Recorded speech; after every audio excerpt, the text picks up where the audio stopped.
Yes, Bernard, of course I understand. Yes, I realise that. Yes, I know. Well, you're on the site. You're the catering manager. Well, why not mushroom soup today and tomato soup tomorrow? Good. Fine. Bye. Oh, dear. What's wrong? I don't know. He always seems to need me to sort things out. Still, that's what I'm here for. Now, where were we? We were doing this letter. Ah, yes. How far have we got? Dear Mr. Johnson. Was that it?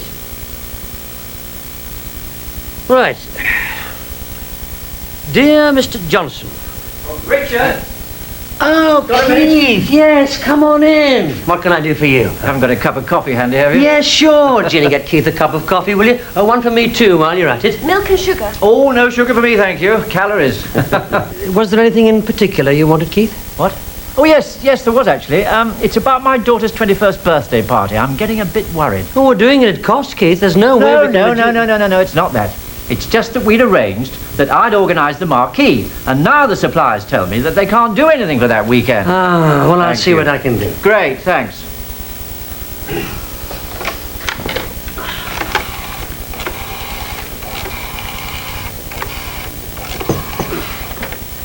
Hello? Is that on the canvas? Yes, it's Richard Lewis here. Yes, that's right. I'm the area manager of Parker and Gibbs Catering.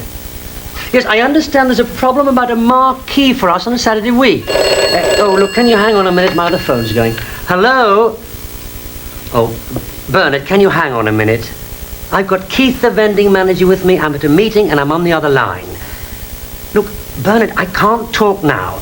I'll hand you over to Ginny, all right? Look, Ginny, can you take it? He says it's urgent. Bernard? Hello? Yes, Hello? Bernard? Yes?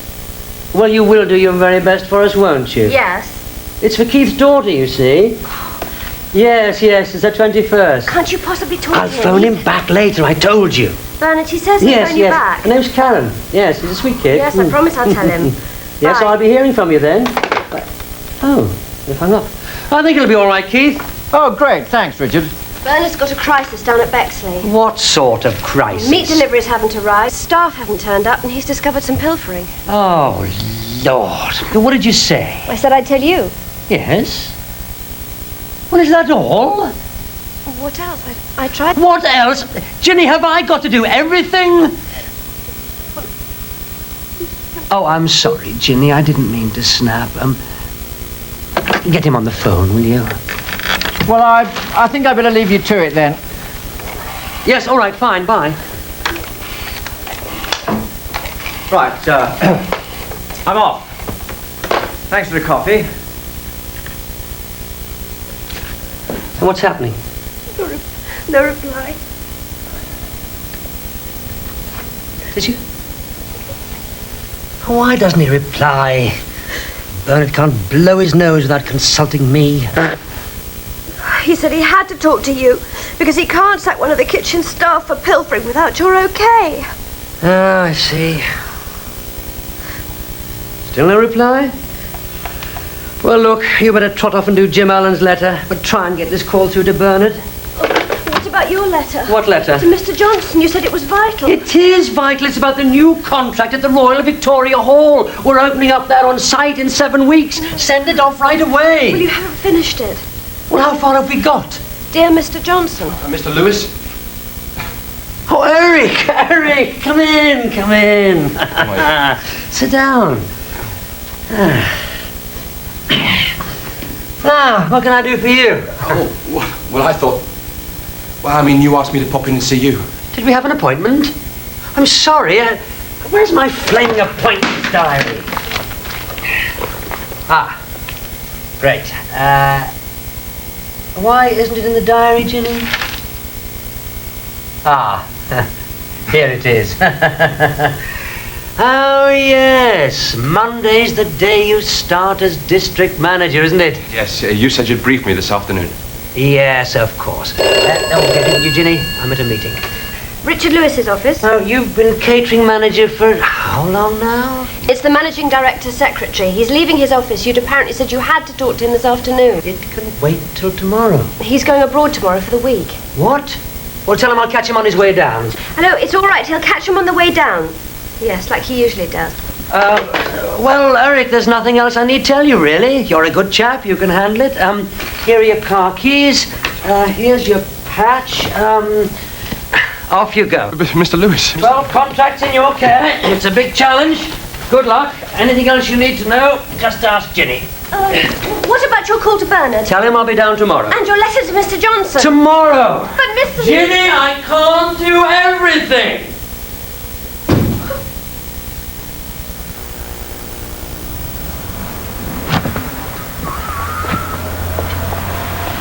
Mr. Taylor? Mr. Taylor? Remember I spoke to you about the Royal Victoria Hall budget? No. Well, I did. A week ago, here. Well, in the car park, actually. You were just hurrying away from a board meeting. Oh, yes, I asked you for a paper on it. As I hadn't heard from you, I thought you'd solved the problem. Call me the week after next. Mr. Taylor? Mr. Taylor!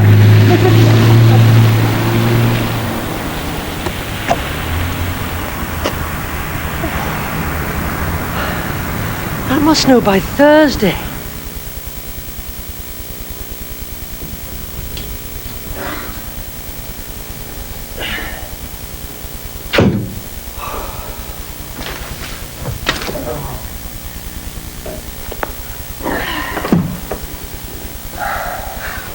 You forgot my birthday party. Oh, my goodness. Oh, I'm sorry. Oh, still, you've got your train set up. Yes, but it won't work. Can you fix it, Daddy? Yes, well, I'll do it later. Well, I've got all this work to do. Oh, hello, darling. Oh, darling. Oh, you're late. Oh, I'm sorry. How did the party go? Terrific. Oh, great. I'm sorry I couldn't make it. Didn't really think you would. Now hurry up and get changed. What? We're going to the Peacocks. Oh, had you forgotten that too? Oh, we can't. Why not? I think I'm having a heart attack. Darling? And I've got all that work to do. I'm sorry, darling.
Hello? Hello. Can I help you? Well, yes, I'm Richard Lewis. How do you do? I'm St. Peter. Oh, pleased to meet you. Well? What happens now? Well, what did you have in mind? Well, can I come in? Come in. Oh, I see. Come in. Well, I'll just check. Do step inside. Just for the time being, you understand.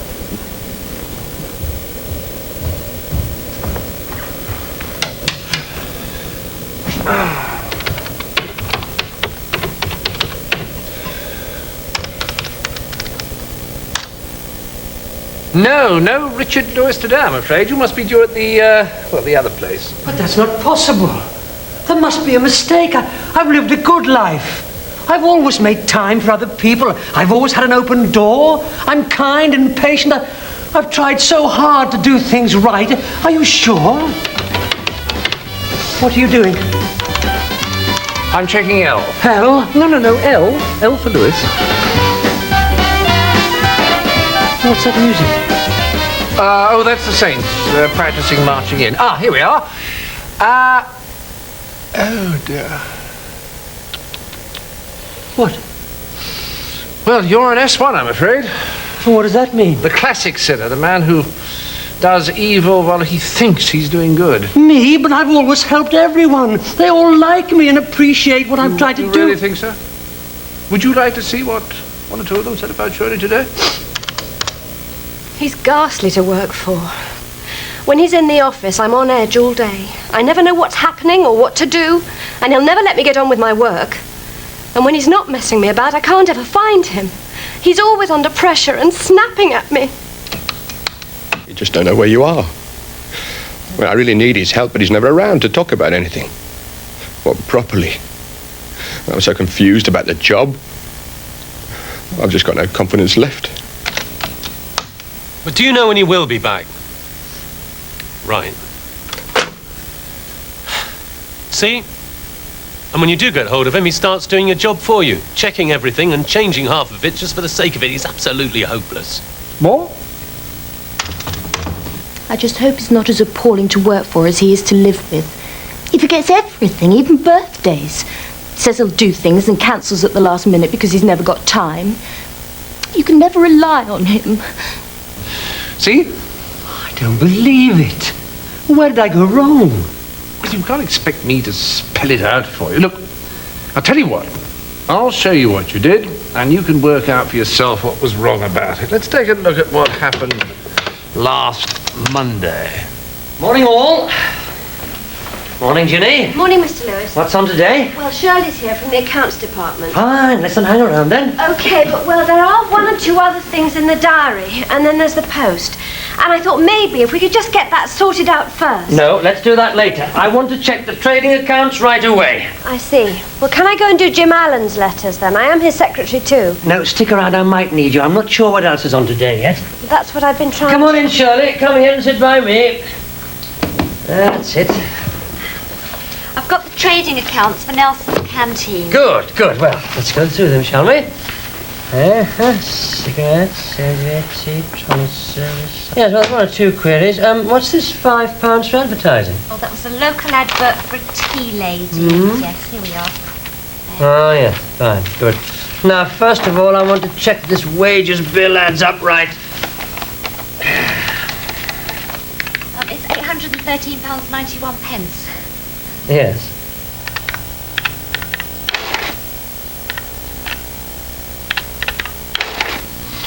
See? What? You don't see. How many contracts is a district manager responsible for? 12. And how many districts in your area? 3. So you are responsible for 36 contracts. And that's how you spend 1 hour on Monday morning? I mean, how much money did you save? £7.20. And your time costs £13 an hour, right? So that's an overall loss on the hour of £5.80. Plus, of course, the cost of Shirley's time. Never mind, moving on. Let's take a look at what happened last Wednesday, when you actually saw Bernard. Well, there are a few errors on the weekly trading accounts. Cigarettes charged twice, for instance. Yes, well, I knew you'd go through the figures anyway. Well, you're the district manager. It's supposed to be your responsibility. Yes, well, you always do it anyway. Yes, but Oh, never mind. Look, I've brought you that cutlery. Now, what problems have you got this week? Any more complaints about the menu? The food? No, the menu. They didn't like the way it was displayed, remember? Well, let's go and take a look, shall we? It's up here, on the wall. Yes, I can see that. Well, why did you put one in the lift as well? Oh, that's possible. Thanks. I can do that, can I? Well, I should think so. Yes, well, shall I? Yes. Good Lord. Yes, well, there's a couple of other things. Yes, well, I'm a bit late, and I've got an appointment with the client. Still got a few urgent staffing problems. I think there's a bit of pilfering going on. Yes, and I need your authority to make some economies. The client's not too happy about the situation. Bernard. Call me, will you? When? When? You'll be busy, or you won't be there. When? Well, what's the matter? I was solving his problems. Precisely. You were doing his job. No wonder you never have any time to do your own. Well, what is mine, then? Well, not his for a start. We'll come back to that later. Let us now recall that meeting you had with Mr. Nelson. Mr. Nelson, one of your most important clients, remember? Now, you get a big discount on flour and mixes. We want some of that. Now, just let me explain how that works. If you remember, when we signed the contract, we agreed on a £10,000 management fee and a £5,000 discount. Look, I'm telling you, we're strapped for cash and we need a bigger discount. I see. Or a lower management fee? But we've been through all that.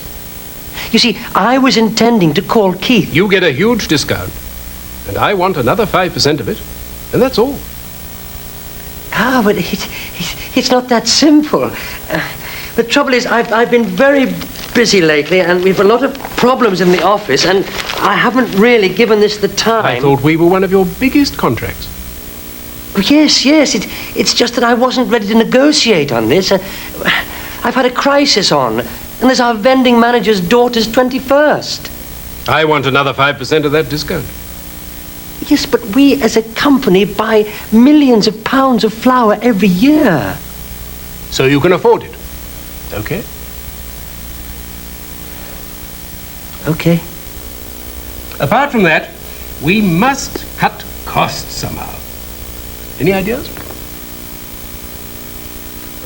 Not off the top of my head. Then I suggest you shed some staff. Well, I'll try. You weren't ready for the meeting because you hadn't given yourself enough time to prepare for the meeting, so you could only react. Reactive management.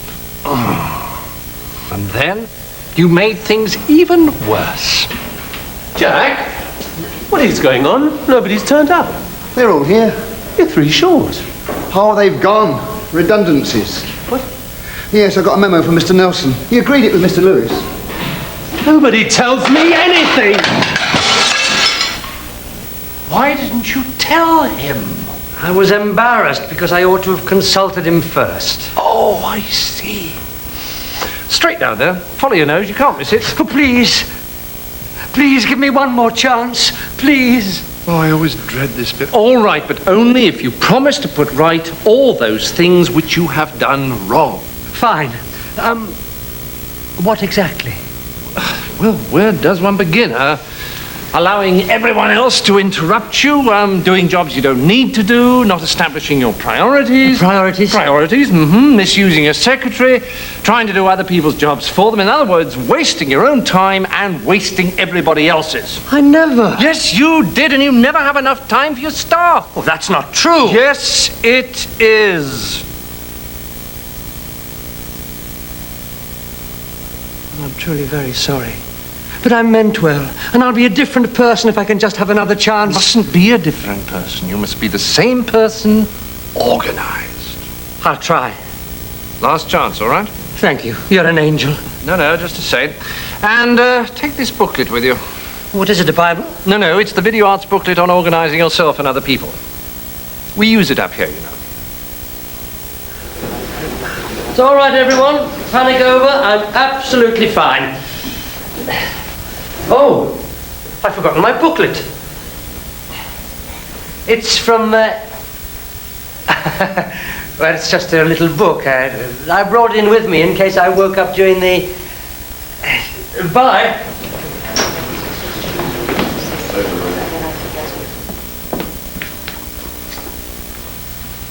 Morning, Jenny.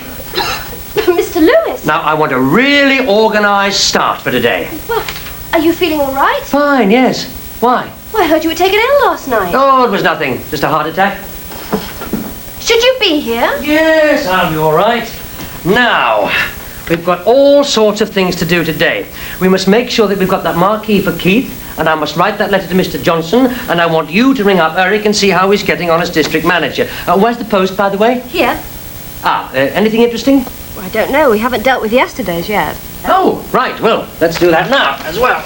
Here we are. Here's yesterday's. In fact, here's the whole pending tray. There's weeks of stuff here.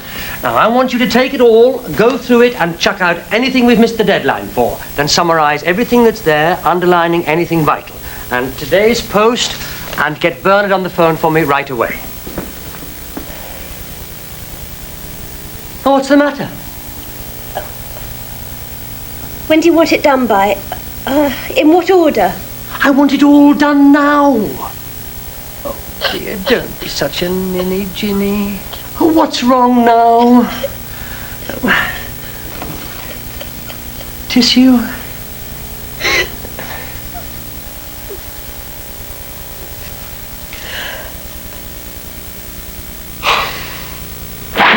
Well, that didn't take long, did it? I should never have let you go back. You're completely hopeless. After giving her nothing to do for years, you suddenly overload her. But I'm delegating. That's not delegating, that's abdicating. In any case, you can't delegate until you've got yourself organised. Why not? Well, you can't organise other people till you can organise yourself. How do you mean? Oh. Well, obviously, I'm going to have to start right from the beginning.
I'm sorry, where were we? You were going to start right from the beginning. Ah, yes. Yes, you can say that again.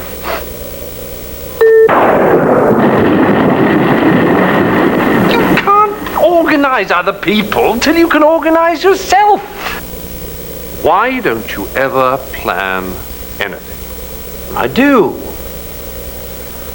Well, I haven't got time for planning. Without planning, you'll never have time for anything. Look, I can't sit around planning what to do. I've got to get on and do it. I'm harassed over work and I haven't got the time. Why do you think I had that coronary? As a matter of fact, we arranged that to give your colleagues a bit of a break. Now stop panicking, sit down and listen. You must take control of your time and decide what you're going to spend it on. You must spend your time as carefully as you spend your money. It's a budget item and an expensive one. Remember, you only have a finite amount of time. Down there, anyway. I see. Now, what are you down there for? What are you employed for? Well, to check on my district managers and do appraisals of subordinates and liaise with finance. No, that's what you do. What is your purpose? Your purpose, you toy executive, is to provide quality food at prices your clients can afford while maximizing your profit margin. Am I correct? Well, if you put it like that, yes, that is the company's purpose. Therefore, it's yours. There. That's always with you. To control your time properly, start by making a list of all the jobs that you've got to get done. Oh, let's see, well, which should be first? Brainstorming. Write down everything in any order. We'll sort them out later. Right, well, let's see, there's Keith's Marquee, and my letter to Mr. Johnson, the client's trading accounts, and organise the agricultural show, find economies for Nelson's, look at the new XG vending machine, renegotiate next year's contract with Bradley's, get tickets for health, safety and hygiene conference, sort out Bernard's problem. My God, there's a hell of a lot to do. I better get on with it. Not yet!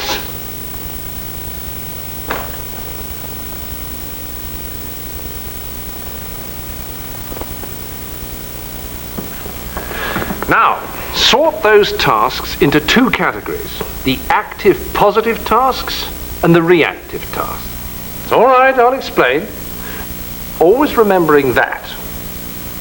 The active positive tasks are the ones that help you to achieve the objectives of your job. The reactive task, that's all the junk that lands on your desk every day that you have to deal with in order to keep things running. I see. Active positive tasks. Organise the agricultural show, find economies for Nelson's, renegotiate next year's contract with Bradley's. That's it. The active positive tasks are the ones that help you to build the business, to get more contracts and to make more profit on the contracts you've already got. The reactive tasks, those are the everyday running problems. So, sort those tasks into those two categories.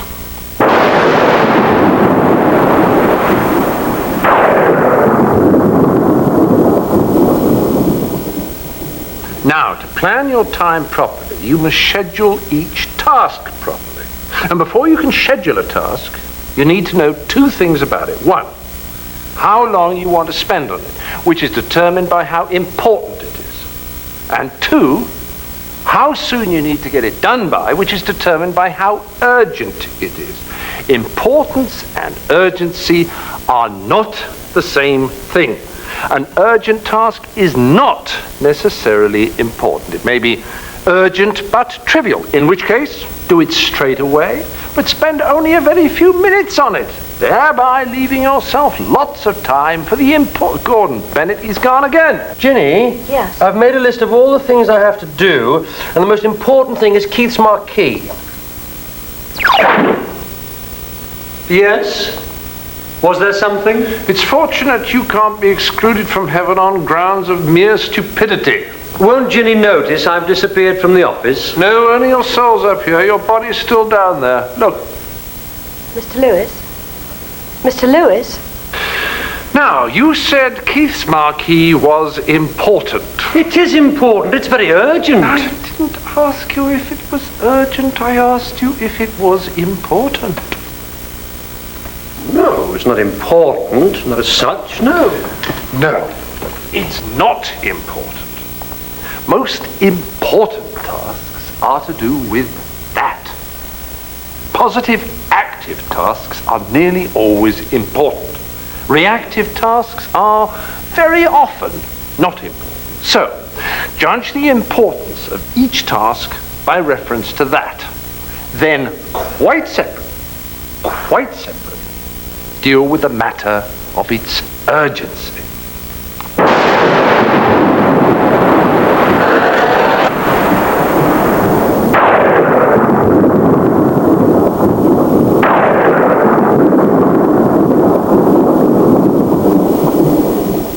Well, now, priorities. Let me see. Keith's Marquee. Oh, Ginny, I've suddenly realised, although Keith's Marquee is urgent, it's not important. So I'll do it right away, but I won't spend more than 10 minutes on it, okay? Okay. Yes, it was urgent but trivial, and you treated it as such. Very good. Supposing it's urgent and important. Then you deal with it straight away and you give it a lot of time. It's not difficult. Then, when you sit down to schedule your time... In my appointments diary? In your appointments diary. Block in big spaces of time for the important tasks, probably active positive ones, while leaving enough space for all the reactive ones that are going to land on your desk every day, a lot of which will be urgent but trivial. Goodbye. I'm not quite sure I've got it. It's all right. Ginny will show you. Ginny? I shall personally inspire her. I haven't the time to train earthlings. I have eternity to manage.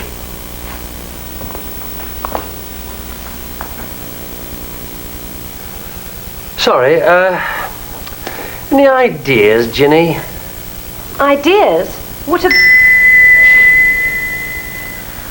Well, so we can leave lots of time for important tasks, why don't we deal with reactive ones like normal people?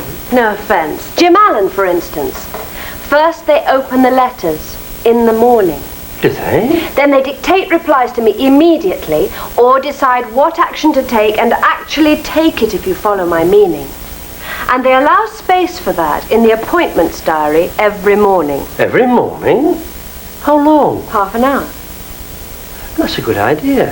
Half an hour every morning to react to the post. And then there's Eric. I must go out and see that he's doing all right. He's only just started as district manager, so that takes care of this morning. And then I could pop back and see Bernard and Jim, drop in on a couple of sites, and fix that light switch. Why not spend the whole day with Eric? The whole day? Yes, it's important, isn't it? And what about my other managers? Give them each a whole day. Each a whole day? But that's practically the whole week gone. No, what about one next week and one the week after? Next week? Yes, there's a week next week, isn't there? That's true. And that's an active task. I could schedule that in ahead of time, and I could leave some time free every day in case they wanted to talk to me in the meantime. Great. Oh, that's fine. Okay, is that the diary done? Well, didn't you want to speak to the managing director in his office? Or do you prefer running after him in the car park? Yes, you better fix up an appointment later. Better do it now. Richard, you got a minute? Oh, Keith, yes, come in, sit down. Thanks. Oh, gosh, what a terrible journey into work. Traffic all the way. A great big articulated lorry had jackknifed and caused a 2-mile jam. You've never... Is this important? Essential for your work? People just rushing on through the freezing fog. Talk about motorway madness. Would you like the managing director to see you spending your time like this? Well, not really, no. No. So would you like to do something about it? And it was the largest tailback I've seen since Bank Holiday Monday the year before last. Keith, do you really mean a minute? Eh? Well, I've got a minute, but if you want longer, we'll have to do it later. Oh, well, no, not really. I just wanted to know about my marquee. I'm chasing that up this morning. Anything else? No. Oh, good, that's fine. Lovely. Well, look, it's been very nice to see you. Look, have I upset you in some way, old chap? No. Wednesday afternoon. Oh, yes. I'm keeping Wednesday afternoons free, in case things crop up. You could drop in then. Oh, great. Fine. See you then. Bye. Bye.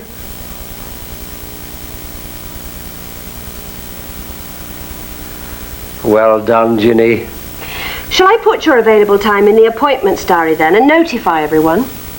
Notify them. Tell them that's when you're available to see them, so they realise when you're not. Realise when I'm not available? Oh, happiness. Oh, Ginny, you're a tower of strength. Mr. Lewis. Is he? Now then, let me see. Just a minute. There's nothing down here for Thursday. It's completely wasted. But that's your time for long-term discussion to improve next year's profits. What discussion? Where we're going, future plans. And I've allowed 15 minutes at the end of each day to coordinate the diaries and make out tomorrow's lists. Well, what's all this? Bring forward files, a wall chart and a year planner. Oh, what for? Long-term scheduling for your regular meetings, so you don't have to remember anything and you can see things at a glance. So what do you do after you've made your list and established your priority. Then I schedule my time in my appointments diary. And how do you divide it up? I schedule the positive active tasks, the things I'm here for, leaving time for the reactive tasks, the problems that crop up from day to day. Now you have organized yourself. Hallelujah.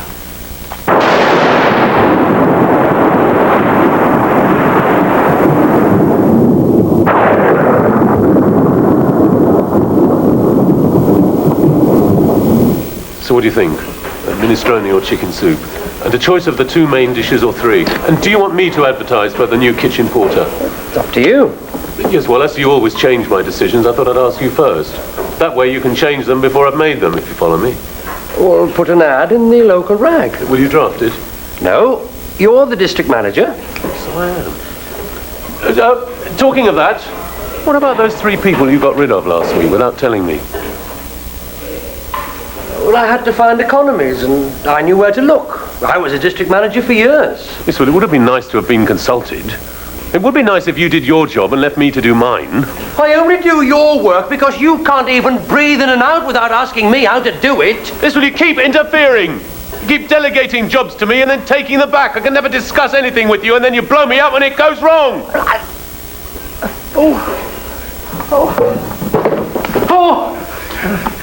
He's made me ill again. You've made yourself ill again. Bernard's absolutely right. If you don't pull your socks up, I'm going to recall you to the afterlife on a permanent basis. But you've learned to organize yourself. Now learn to organize other people.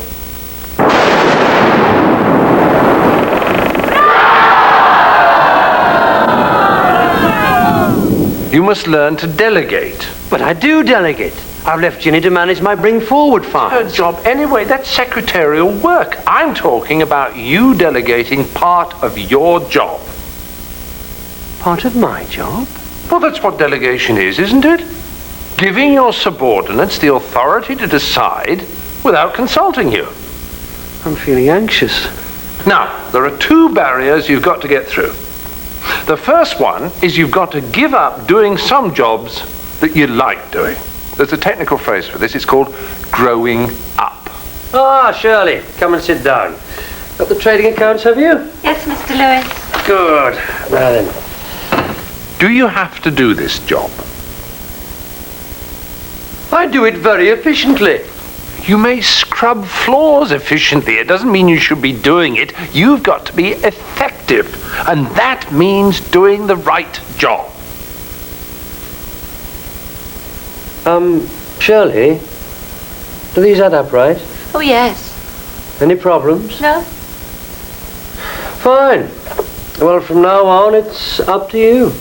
Oh, right. 2 barriers, right? First one, you have to give up some of the jobs that you like doing. Well, you started that. Good.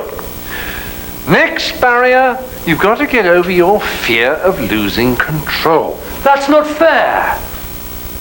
It's just always quicker to do things myself. No, it isn't. You can't do everything. We know that now. And if my subordinates get it wrong, then I'll have to take the rap. Of course. You can delegate tasks and authority. You cannot delegate accountability. Why not? Well, you continue to carry the can because it's parts of your job that you've delegated. It's still my job, although someone else is doing it? In the sense that you're still accountable, yes. Then I'll get blamed for their mistakes. It's not fair. But your boss gets blamed for your mistakes and praised for your successes. So he'll understand if your subordinates make a few mistakes when work is first delegated to them. But he'll be pleased that you've delegated it because that'll mean you have more time for that.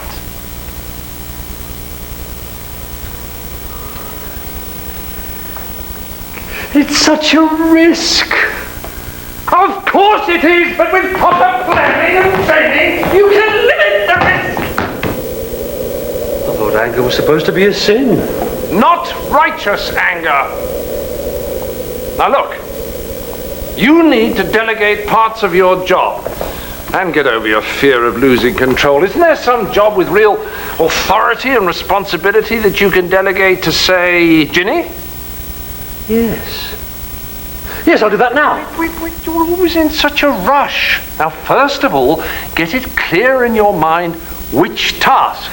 Then, is the person capable of learning to handle it? And then, how long will it take them, him or her, to learn to handle it? Done that. Bye.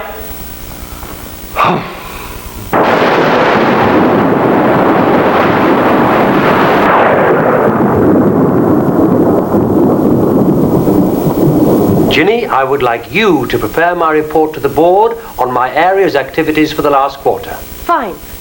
How? Oh, just follow the form on the last one. You want me to do it all? Yes, I want you to write it up and type it, and I'll sign it. And I'd like it by Thursday evening, okay?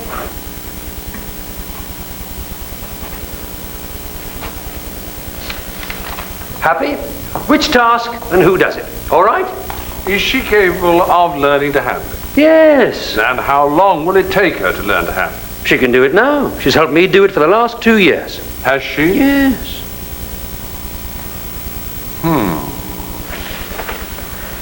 I've prepared your quarterly report. Oh, great. Hang on. I'm afraid this isn't right. Oh, this isn't right at all. I'd like to give in my notice. Right, but that won't solve it. What? I can't do it. Yes, you can. No, I can't. Yes, you can. No, she can't. Yes, she can. Look, you can't delegate a new job without proper training. It's not fair on them. And it'll only involve you in more work later on. It takes time for a person to learn and to gain confidence. And you've got to teach them. And you've got to make a training plan so that they know exactly when they're going to have to take over full responsibility for the job. Yes, that's right. Yes, you've got that. Yes, I understand. Okay. Now, wait a minute. You haven't done a paragraph on the exhibition. Oh, Keith does that? Yes, he does, but you have to incorporate a summary of it in here. Oh, I see. It's a complete recap, not just the latest news. That's right. Now, I'll tell you what. Do the next one yourself, but bring it to me before we send it off. And I'll tell everyone to send the figures to you from now on.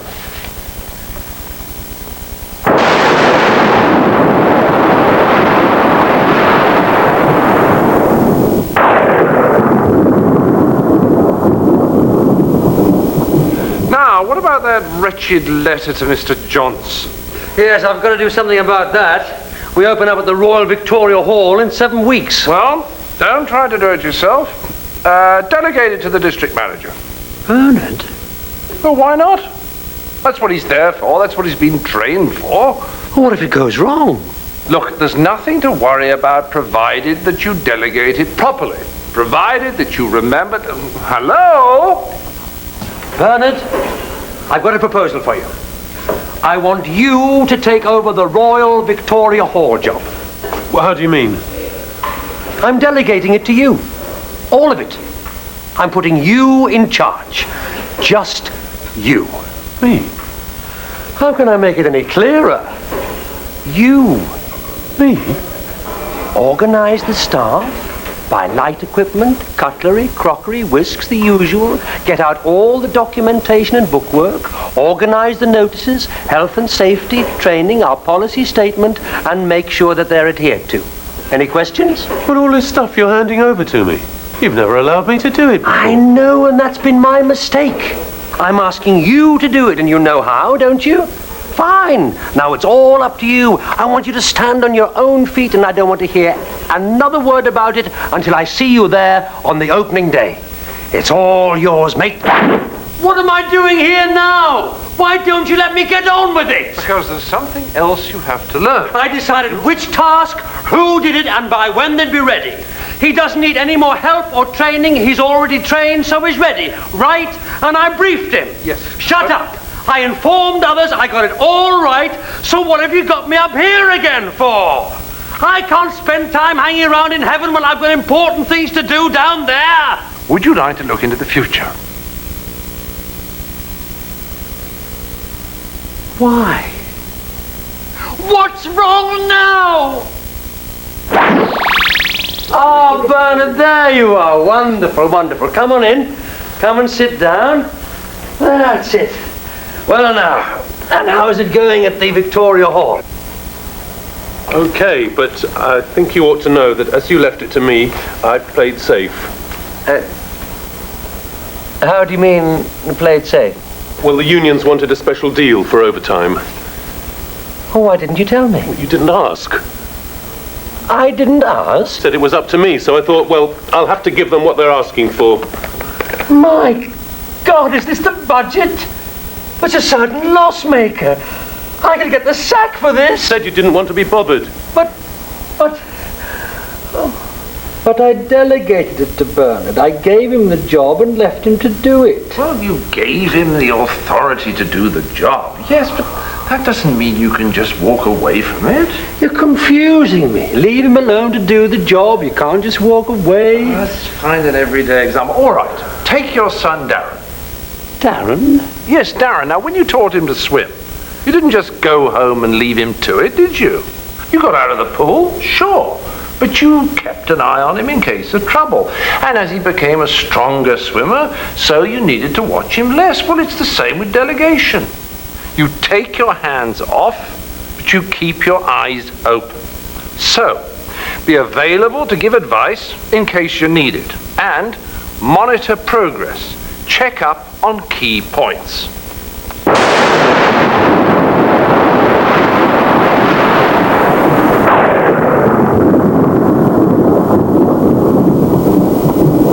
But then I thought, I'd better check with you.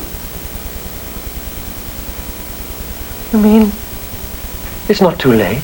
No, I don't think so. Oh, Bernard.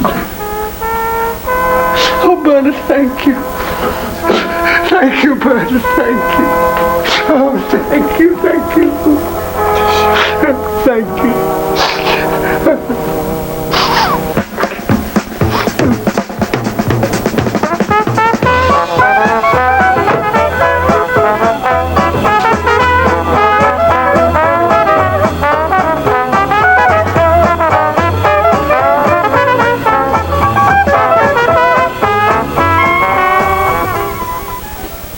Hey, got a minute? Yes, have you? I've got an hour, completely spare. Hallelujah! What are you going to do with it? Well, it's given me a chance to think about Nelson's as a profit centre. And I've suddenly realised how we can really cut costs and make it pay. I think I should talk to them straight away. I'll arrange it.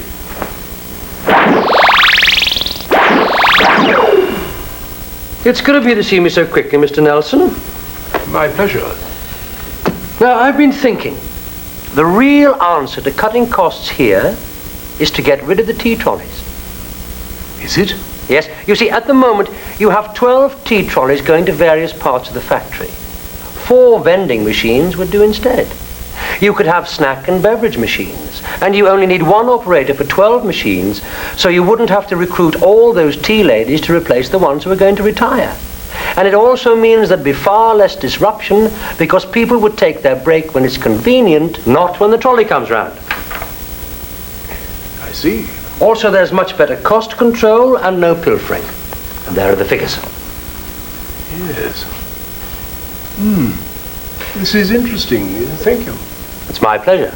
And of course, this means that we'll put the discounts back to where they were in the original contracts.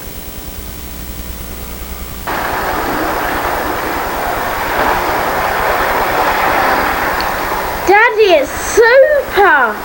Yes, well, you go and get your face scrubbed. We're going to pictures. Great! What about your work? Work? Oh, work. I do that at the office now.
Yes, the Celestial Times colour supplement. Yes. Yes, I don't talk to the press much, I'm afraid. Well, if you could spare us a few moments, we'd be most grateful, Your Saintliness.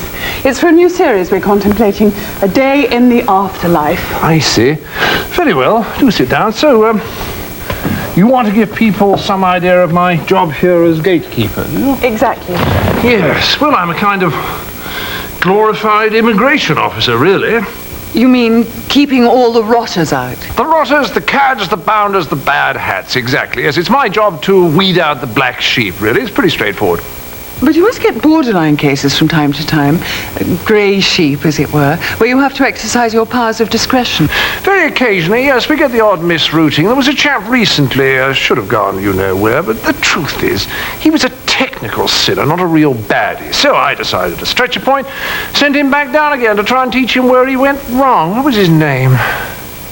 Lucan. Really? No, Lupin. No, not Lucifer, but like that. Luther? Lewis! Richard Lewis. God, if ever there was an unorganized manager. There he is. Never sorted out his priorities. Couldn't delegate to save his life. Never had time for anything. Tomorrow! But Mr. Jimmy, I can't do everything! In the end, of course, he snapped. Gave himself an early coroner. Well, Mr. Taylor! Mr. Taylor! Yes? So, anyway, I decided to give him a second chance. So I explained, calmly and with great patience, Of course it is, but with proper planning and training, you can limit the risk.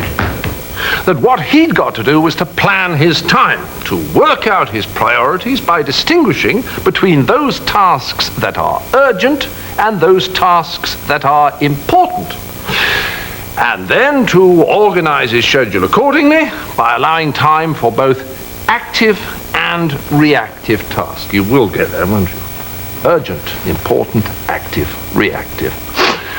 Took a little time, but eventually he got it, and now I'm delighted to say he's one of the most organized managers on earth. See that? A model manager. These pictures are live by satellite, incidentally. There we are, Maggie. The morning's correspondence. 9:25. Ring Philip Tesla at BT. Well, that shouldn't present any problems. Mr. Tesla, Richard Lewis here, Parker and Gibbs Catering. We spoke yesterday. Amazing. He's a different man. I'm rather proud of him. Yes, I think you can take it from me. Richard Lewis is one earthly executive we will be seeing up here. Now, tea, coffee, nectar. Nectar, please. Very dry. That's fine then, Mr. Tesla. Many thanks indeed. Bye. Well, that all seems to be going swimmingly. Now, in a couple of minutes, it'll be time for the district managers. Martin? Bernard here. Well, how much are they asking? What, for an extra 2-hour shift? Well, I suppose we can just afford it. Can we? Okay then, Martin. I imagine as long as we keep our heads above water, that'll be okay. Problems, Bernard? I don't think so, Barbara. It's a bit difficult to tell, isn't it? Listen, Bernard, you've been in this job much longer than me. What do you think about this new menu for the canteen at Dibley's Ball Bearings? Crunchy nut salad? What's tortellini? Pasta stuffed with spinach and cheese. Spinach is full of iron, you know. It wouldn't bangers and mash be a bit more... fridges are full of preservatives. Pork takes longer to digest than any other meat, and potatoes are 90% water. Morning, all. Morning, Maggie. Nice to see you. You're working today, are you? It's Tuesday. I thought Tuesday was golf. Or was that just Monday, Wednesday, Thursday, and Friday? No, Fridays is gloating about my profits. How are yours, by the way? I'm tired, Tony. Sorry. I was up half the night typing this stupid report. Half the night? Report? What report? I did mine when I came in this morning. Oh, is that it? What are you talking about? It's the report on the projected sales for the next quarter. He asked for it at the last meeting, remember? But he didn't want that today, surely. 9:30. Mr. Lewis will see you now. Right, that deals with that then. So let's move on to the projected sales reports I asked for last time. Thank you. Thank you very much. Mr. Lewis. What the hell's this? The report. I meant a summary, not War and Peace. Well, you never said how long you... Barbara, really? Oh, I was up till 1 putting that together. I can well believe it. It's a wonder your typewriter didn't get a hernia. I'm sorry, Barbara, but time's a budget item with me these days. I can't wade through all this. Just summarize it. 2 pages is enough. Here, look, like Tony's. He knew what I wanted. Lucky guess, really. Sorry, Tony? Bernard, I don't seem to have yours here. Yes, I'm afraid I haven't done it yet, Mr. Lewis. Haven't done it? But I told you I wanted it in today. No, you didn't. You said you wanted it as soon as possible, and so far I'm afraid it just hasn't been possible. Oh, dear, oh, dear, oh, dear. I'll try and get round to it first thing in the morning. Well, will you? This is putting my system right out of gear. Now, look, everyone, I'll come straight to the point. A lot of things simply aren't good enough. I couldn't believe last month's figures when they came in. Well, look at them. Just look at them. I think they speak for themselves, don't they? And one of you I'm particularly disappointed in at the moment. I don't want to name any names because I don't think it's right to embarrass her in front of the others. But in general, there's a lot of room for improvement all round. But except Tony, it's good work. So for God's sake, buck your ideas up. Now then, that new vending machine I told you about last time. Here's the literature on it. I want a big autumn push on this one. It's a high profit item for us. How many orders are you hoping for, ideally? As many as you can get. Ah, I've got you. And when do you expect them in by? As soon as possible. Yes, but... Oh, for goodness sake, just use your common sense, will you? All of you. And you expect me to spell everything out? Oh, just hang on for a moment, will you, Barbara? Thank you, Tony. Now look, Barbara, I know you haven't been in the job as long as the other two, but really you're going to have to do better than this, I'm afraid. I think you know what I'm talking about, don't you? Yes, of course, Mr. Lewis. People just aren't very happy with the type of food you're serving, Barbara. Oh, I see. Oh, right, Mr. Lewis. These people want something satisfying. Now, you will try and do something about it, won't you? Yes, of course. I understand, Mr. Lewis. Right, and off you go then. It's my head that's on the chopping block, so you pull your socks up, eh? Well, I'll get on to it immediately, yes. Idiot. Richard Lewis. Oh, yes, sir. Yes, sir, I've just seen the figures. I've been talking to them about it. Oh, yes, sir, I've told them exactly what's wrong, but they don't seem able to... Well, yes, sir, I know it's not good enough, but what can you do if you've got idiots working for... What, sir? Well, no, sir, of course I'm not asking you... What? Hello? Oh, damn. Oh, that's really great. I get the blame for these hopeless, fat-headed morons. Well, I'll tell them. Next time I'll really tell them. And what first interested you in gatekeeping your saintliness? Well, manner. Thanks. Do you know the story of the keys? Well, it's quite a long one, but you might be able to make something of it. There was this rock, and really tell them. What in heaven? You mean what on earth? Is he supposed to be doing that? I mean, Is it a new management technique or something? No, I think he's having another, excuse me. Shan't be a moment.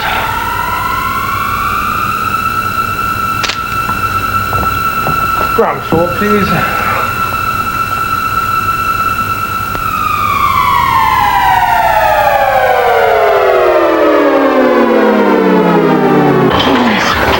Oh my God! No, only his personnel manager. Are you all right? St. Peter? Are you all right? Yes. No, it just isn't fair. They don't listen and I get the blame. I mean, I keep on telling... Keep it short. I'm doing an interview. It's a long story. Is it urgent or important? What? Oh, both. Well, you better get in. You can tell me on the way up. Well?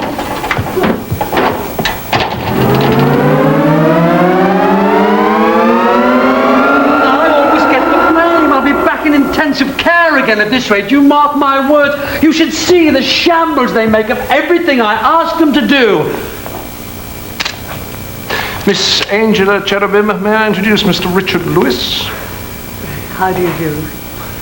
You will recall, no doubt, that Mr. Lewis was, albeit briefly, an organised manager. What? Amazing.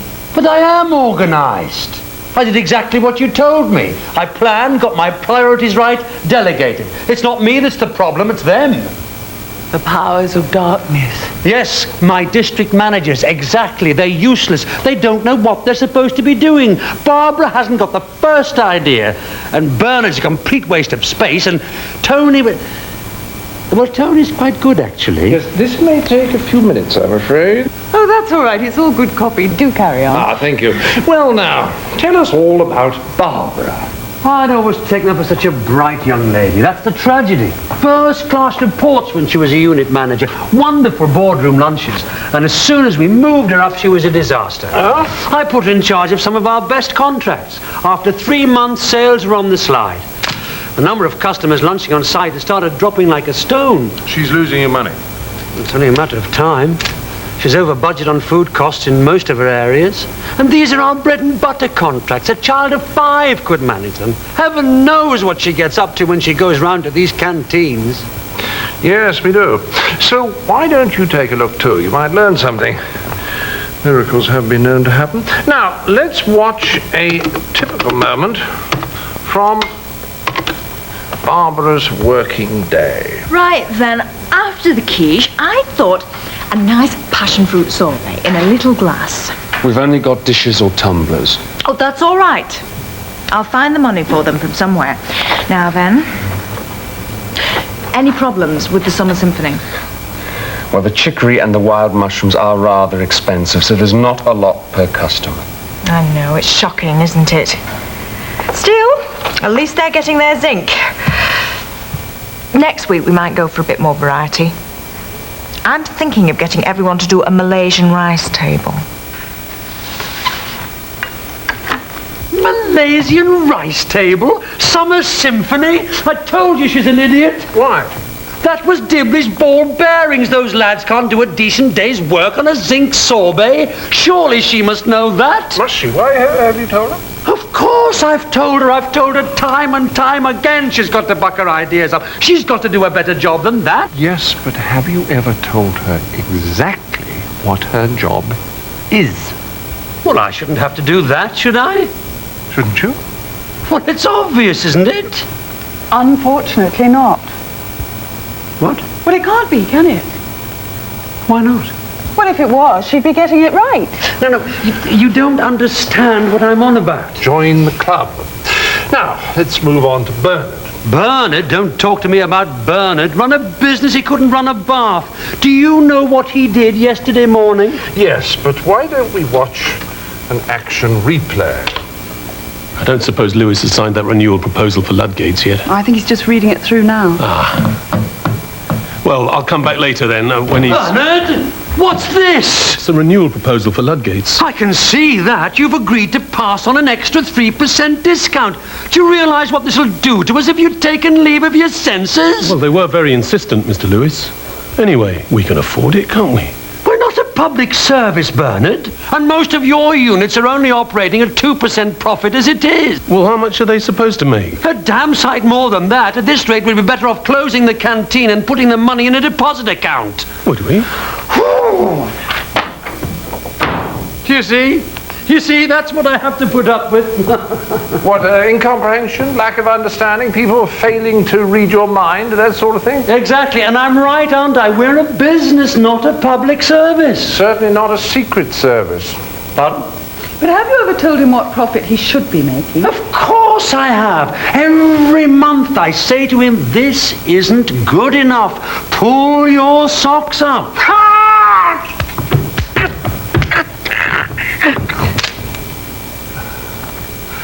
It's lucky I have the patience of a saint. Now, what about Tony? Tony? Oh, well, he's not so bad. Well, he's quite bright, knows the business, if profits are good, but he's lazy. He just gives whatever is necessary, and that's all you get. I wonder why. Well, let's see what he'll be doing at 11:30 tomorrow morning. Oh, these menus seem fine. Any other problems? Oh, there's the hiccup over the new overtime rate. I don't quite know how I'm going to deal with that. I've got a deal up my sleeve. I think that we'll sort that one out. We can have a word with Bob about it tomorrow. Oh, right. Oh, there's also the crisis over the meat deliveries. Ah, yes, I've looked into that one. Give this guy a ring. Mention my name. I think he'll be able to pull some strings. Nothing else? No. Right. Another good day's work done. It's only nearly 11:45. That gives me an hour to kill before lunch. Some of us have got work to do. Lucky old you. Fairly bright, lazy, just does what's necessary. Look, Tony is the most able worker you've got, and he's stagnating because you're not getting him to stretch himself. Oh, I see, it's my fault again, is it? You're learning. I'm the only one who's organised, but it's my fault the others aren't. He's got it. He's got it. By George, I think he's got it. Well done. Well done. I don't understand. Well, you're not doing your job properly, are you? You better pull your socks up. No. Exactly. Please. Now, let's begin by analysing your problem. Oh, their problem, you mean? That's funny. That's really funny. And may I quote you on that? There's plenty here for a second article. It's really all I need. Are you sure? Oh, yes. This stuff on Mr. Lewis, it's wonderful. We do a lost sheep every week. Well. Oh, please don't bother. I'll see myself up. Goodbye.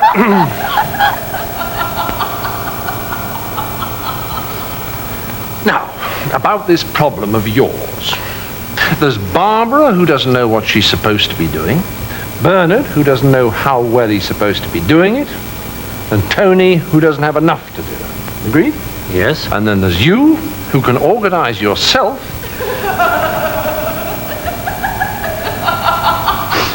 Who can organize yourself, but who can't organize other people. Well, I suppose we better start right at the end. The end? Well, you have to have an end before you can have a beginning. See?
Start at the end?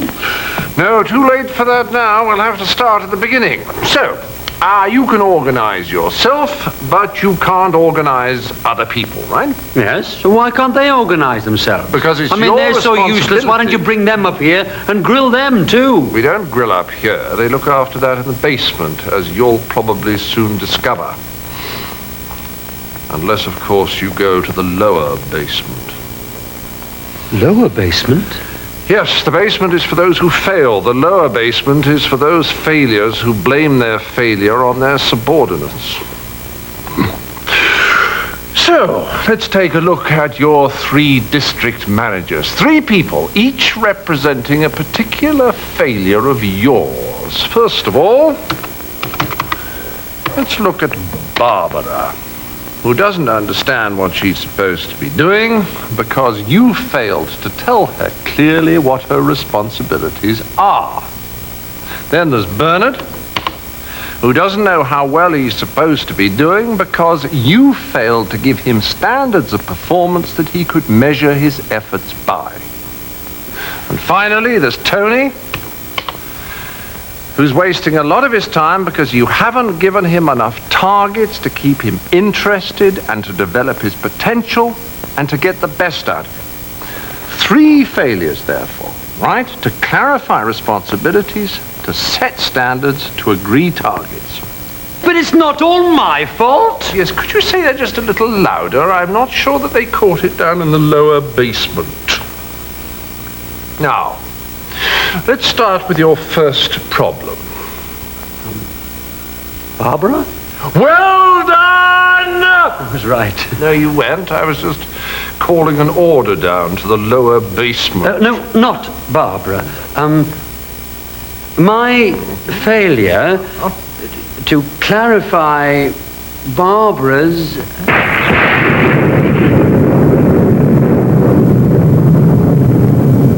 The first thing you've got to do with your subordinate is to tell them what their job is. They know that. Oh, really? Well, they're not missionaries, are they? Or tail gunners. They're district managers in a catering company. Look, Tony and Bernard may have found out what their job is the hard way, but Barbara certainly doesn't know. But what does she think it is, then?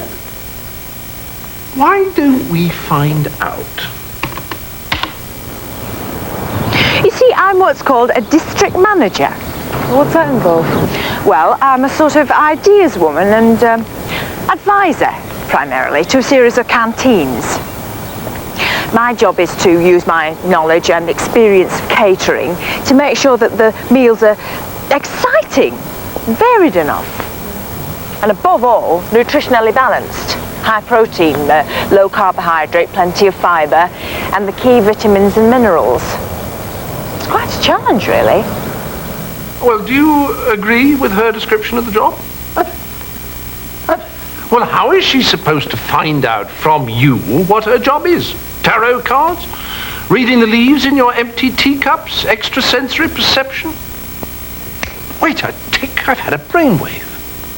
How about telling her? And when you do tell her, start at the very beginning. Remember this? Your purpose, you toy executive, is to provide quality food at prices your clients can afford while maximizing your profit margin. Am I correct? Well, if you put it like that, yes, that is the company's purpose. Therefore, it's yours. There. That's always with you. Simple, isn't it? So, what is Barbara there for? About another 24 hours if she doesn't buck her ideas up. Overdone with chili sauce!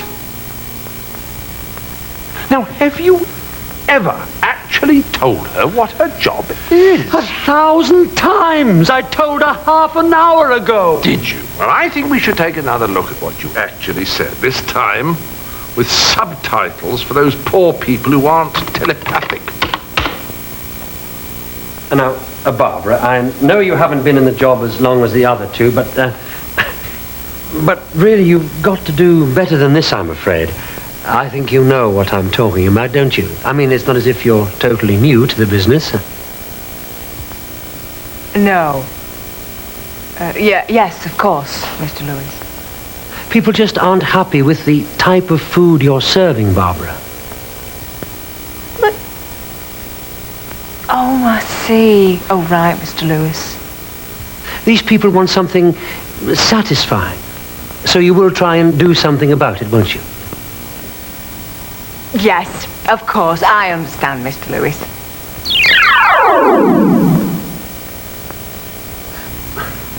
She didn't quite get my drift, did she? Not totally, no. So, you must define for her clearly what her responsibilities are. What are they? To see that each of our catering units operates to the highest standard possible, while balancing our clients' requirements against profitability with due regard to company policy. Good. Then, you must make her responsibilities even clearer by defining key areas where she is expected to get results. Well, that's not so easy. No, I thought it might not be. Well, let's put it another way. What are the principal areas in which your district managers can cock things up? Oh, don't get me onto that one. Overspending, complaints from customers, failing a public health inspection. All right, that's 3 for a start. 3 what? 3 key areas where you can establish that you need decent results. Budget control, customer satisfaction, and hygiene. Now, do those define the job fully? No. Go on then. Well, there's profitability, new business. 2 more key result areas. Now, would you like to tell some of this to Barbara? Yes. Tomorrow morning, 9:30? Okay. But I thought I was promoted because everyone was going on about my originality. I thought you wanted the same approach. Well, that's my fault for not making your new job clearer. That was great when you were unit manager for a director's boardroom, but it's not right now for works canteens. Oh. You see, your canteen takings have dropped by nearly 20% over the last 2 months. That's right. Well, you should know that. Should I? I thought that if people were unhappy with It's one of your principal responsibilities. How many times have I told you that? Look, what I should have done is clarify what you're doing here. Now, I wrote this out. Oh. Yes, then I've broken it up into parts. I'll be doing the same with Bernard and Tony, incidentally. Key areas. Right, they're the make or break areas which comprise your job. Now, I'd like to go through each of them with you now, and then again in 2 weeks' time, and hear any suggestions you may have. Oh, right. So the first lesson in organizing your staff successfully is to define their responsibilities. Tell them what they're there for. Then, establish the key areas in which the person doing that job must achieve results. And review them regularly to make sure your employee always has the same view of the job as you do. Well, that all helps me with Barbara, but it doesn't solve Bernard's problem. He knows what his responsibilities are, but he doesn't get decent results. Well, how do you expect Bernard to get decent results if you don't tell him which results are decent? Come again? All right. We've dealt with responsibilities. Lesson 2, standards.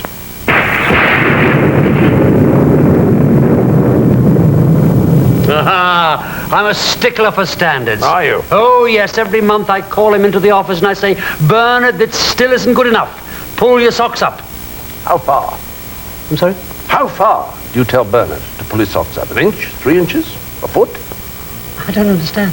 Well, it's not good enough, is it? You're not doing your job properly. I know. You've got to do better. But how? By bucking your ideas up, by getting a grip on yourself. Above all, by pulling your socks up.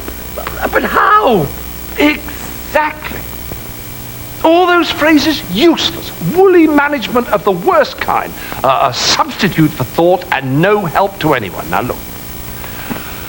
Every employee needs to be set standards of achievement below which he must not fall.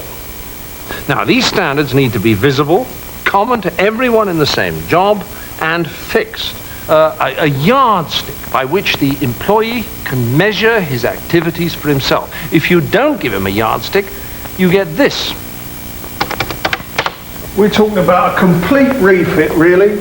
Replace cookers, install new deep freeze units, streamline all the work surfaces.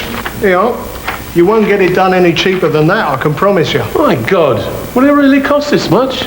Listen, I'm doing you a favour. I have to be so careful, that's the trouble. I never know when my boss is suddenly going to bite my head off. Still, I think we're making enough to cover it. You see, the poor man didn't know whether he could afford the contract or not. He's having to operate on guesswork. Guesswork? Yes. Do you remember that report your staff handed in this morning?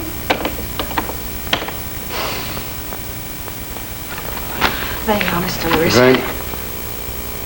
What the hell is this? Oh, it's the report. I meant a summary, not War and Peace. Just 2 pages. Here, look, like Tony's. He knew what I wanted. If you only wanted 2 pages, you should have said so. You could have said something like,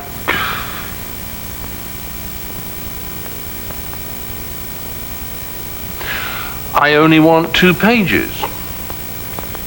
It's not difficult.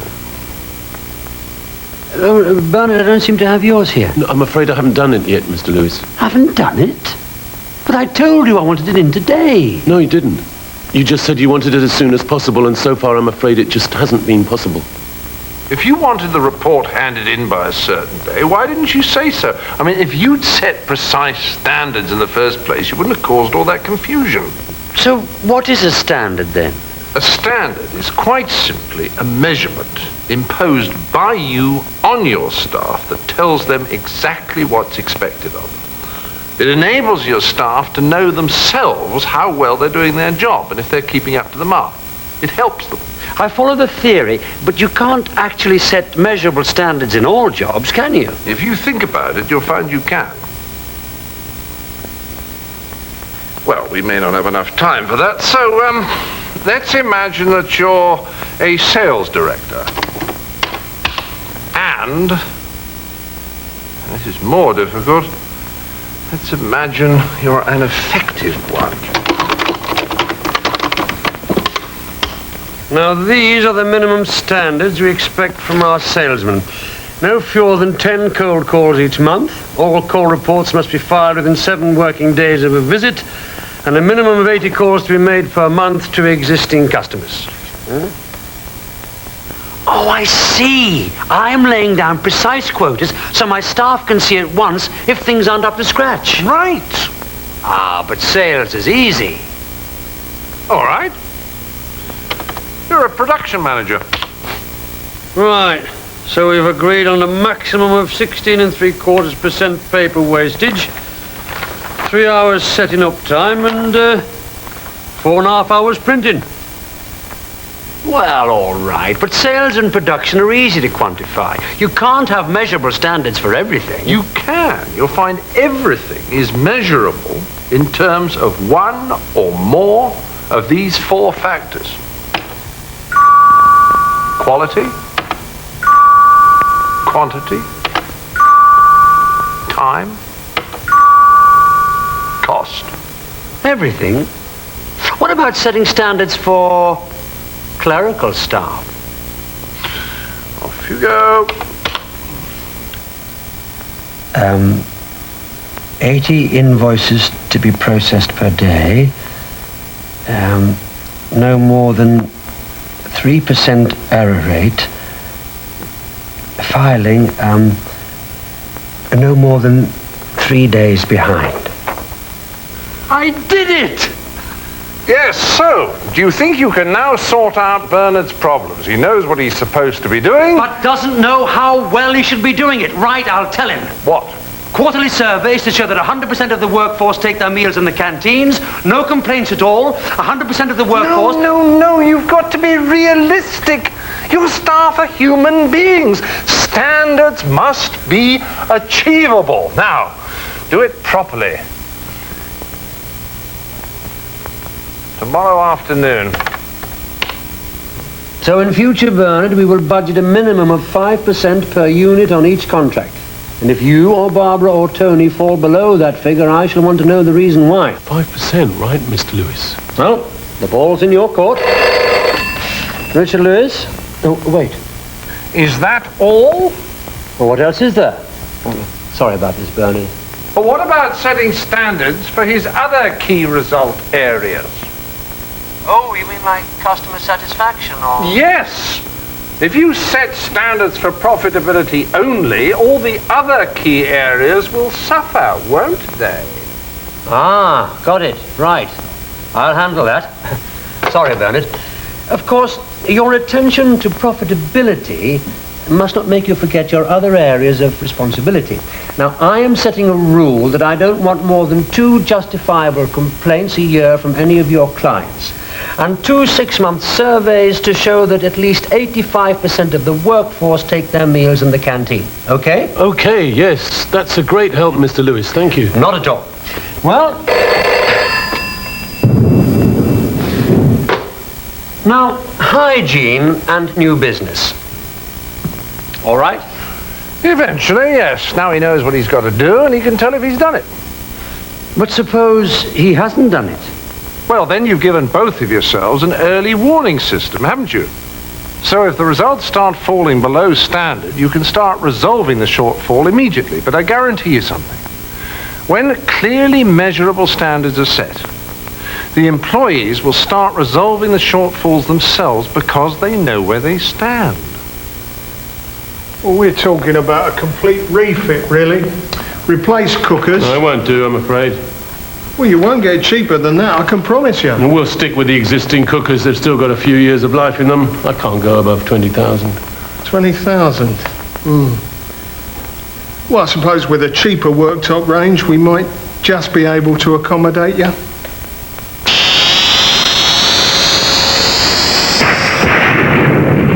So, the second lesson of successful staff management is set standards. Ensure that they can be measured by the manager and the employee. And discuss and resolve any shortfalls without delay. I see! Okay, I've got it. Thank you very much. Happy? Absolutely, yes. Nothing else? Nope. Well, what about Tony? Tony? Oh, no problems. He's very good. Bit lazy, but I wish I could get 2 more like him. You might have 1 less like him. Sorry? Tony should have left you long ago. What? But he gets a good salary, lots of time off, his work's good. What more does he want? To use your horrible jargon, motivation. Motivation? Let's talk about targets.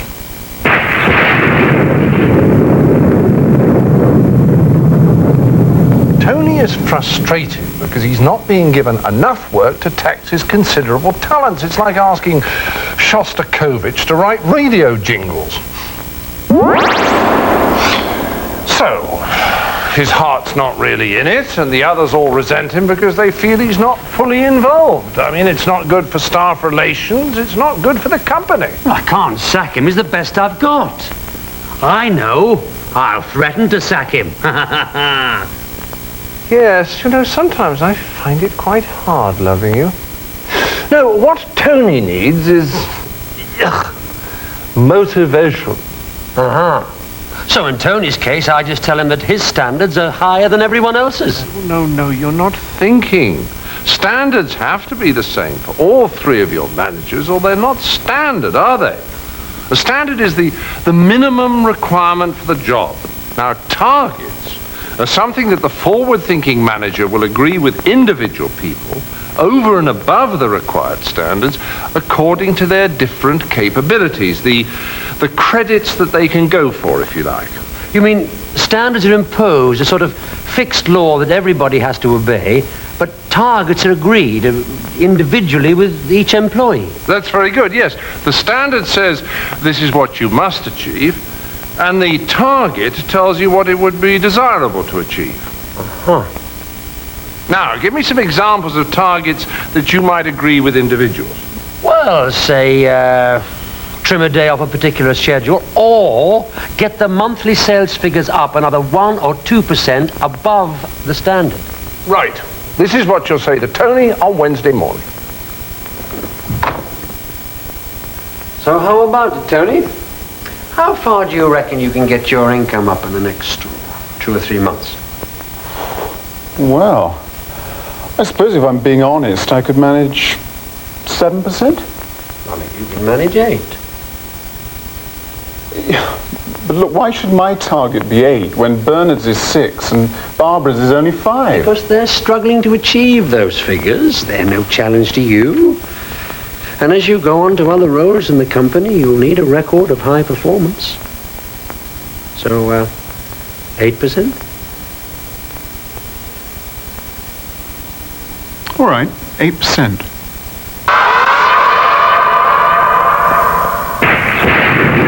Lesson 3 in organizing your staff successfully: agreed targets with each of your employees individually. Use targets to stretch their individual capacities, and don't forget to make private and public acknowledgement when targets are achieved. Can I go now? No, wait. I want to show you what happens at your meeting with the district managers in 2 months' time. Hey! I'm not there. No? Well, where am I? You're late. Now watch. It's not like him to be late. Doesn't matter. We all know how we're doing anyway. Yes. You can't moan at me. 6%. Bang on. And I was the 5% by only a whisker. In another couple of weeks, I think I'll have got back all the nice hot meal brigade. Where the hell is he? I've got work to do. Congratulations.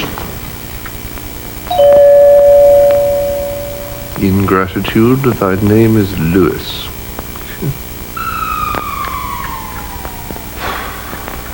Where is he?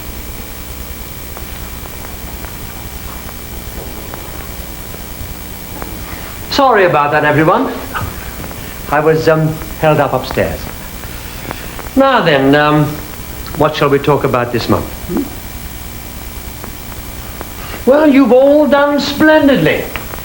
I've just been attending the area managers' conference where I was warmly congratulated on our results.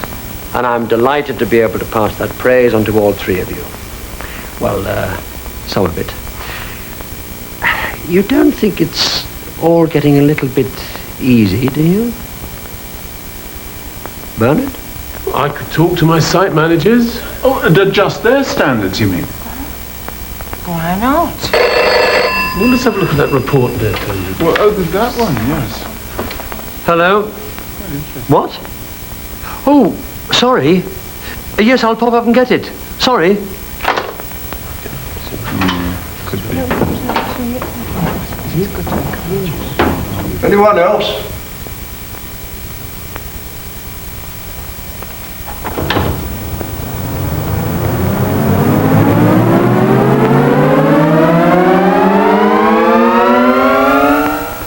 I'm sorry, I don't know how I could have forgotten it.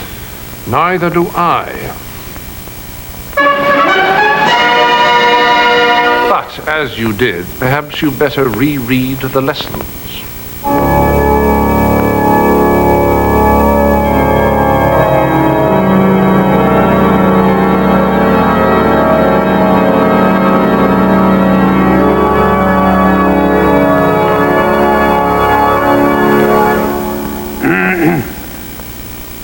The first lesson.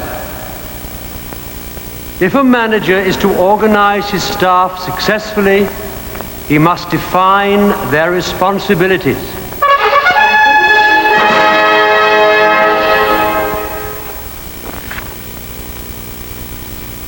The second lesson is to set standards.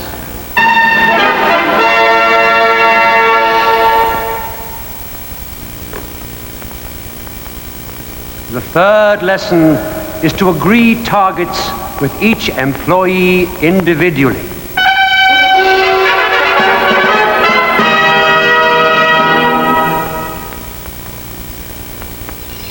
And that is the end of the lessons.